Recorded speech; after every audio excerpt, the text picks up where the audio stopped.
Dear everyone, thank you for welcoming me among you in this ceremony, which is first and foremost a moment of recollection. In 2016, on February the 18th, Nadia Murad, who was traveling through France, honored me by coming to introduce herself to me.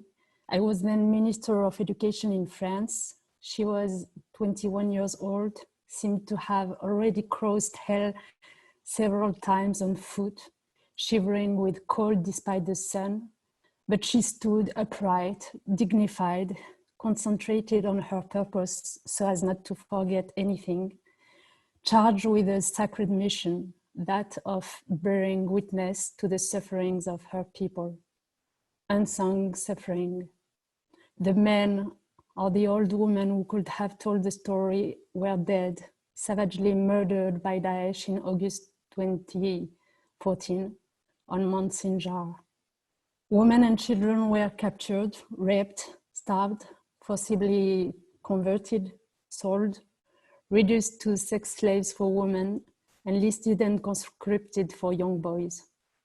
A genocide planned, codified with its administrative formalities and glorified in propaganda magazines of Daesh. Between 2,000 and 5,000 people were murdered in this blitzkrieg, about 6,000 enslaved. In short, an assumed policy of elimination and enslavement of the Yazidi minority in Iraq, which unfortunately was not the first in history. 72 persecutions of this kind had already been suffered by these people. This meeting with Nadia remains engraved in my memory. There was such an icy gap between the two women that we were. I, who a year and a half earlier had become the first woman in history to be Minister of Education in France, a sign of modernity and invaluable emancipation. She, the embodiment of the most terrifying fate reserved for women since the dawn of time. Enslavement, domination, slavery, impotence, suffering. Yes, all this has existed since the dawn of time. Yes, all wars have been accompanied by abuses committed against women. But in recent years, these abuses have become industrialized, thought as a weapon of terror and massive psychological and physical destruction, not only of women themselves, but also of their entire community. Women's bodies have become a battlefield in the DRC, in Libya, in Guinea, in Mali, in Syria, in Iraq. I have always fought so that this violence does not fall into oblivion and does not go unpunished. For a long time, the International Criminal Court only dealt with them in an annex. Yet they are crimes against humanity, war crimes, genocide in their own right. We have had many exchanges on this subject with Fatou Bensouda, the ICC prosecutor, who has positively changed things. Yes, the perpetrators of these sexual crimes must know that they will be punished as severely as their barbarity justifies it. Stigma and shame must change side. In France, 5 years ago, we engaged with NGOs a real work in this direction. The Crimes Against Humanity unit of the National Anti-Terrorist Prosecutor's Office opened a historic procedure, an investigation implicating now 2 French men for genocide and crimes against humanity against the Yazidi minority. None of this would have been possible if women, Yazidi women of inestimable courage, had not agreed to come and testify in the ongoing investigations, to tell, to say and repeat, in spite of the suffering of reliving the horror each time.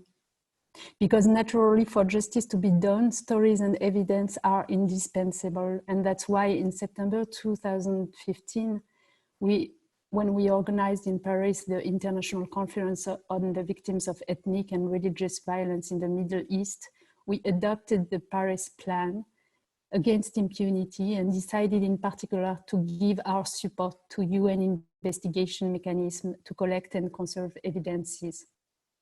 Punish, therefore. Healing too.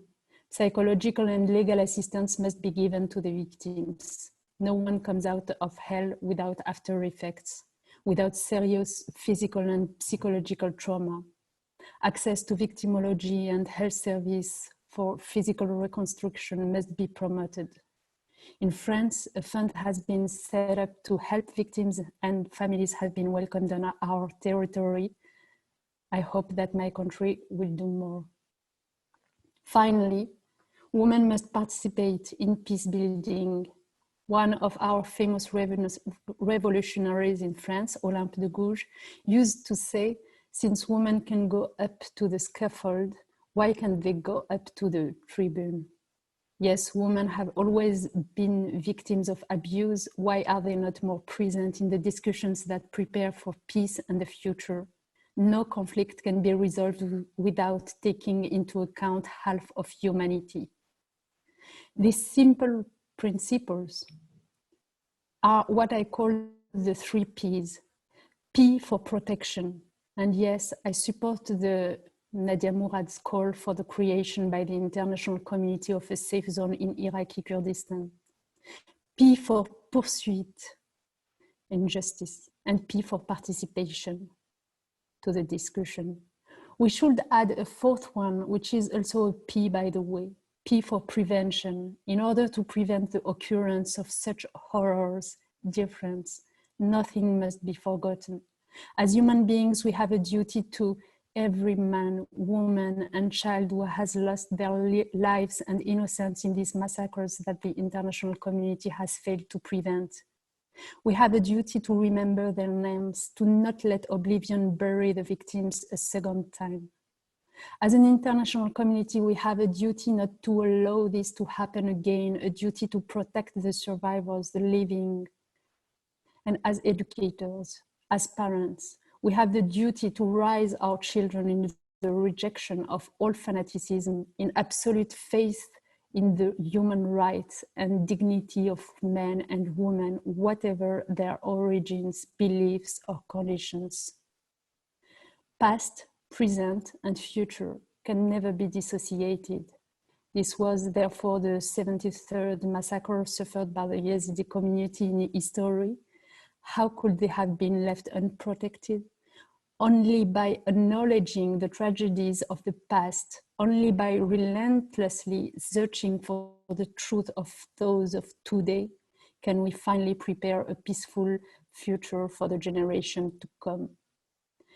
That is why we are gathered here today, to write the truth, to prepare for the future, and as far as I'm concerned, to tell you that your unspeakable sufferings will always be present in my memory, and that the incredible courage of the Yazidi survivors will never leave my heart.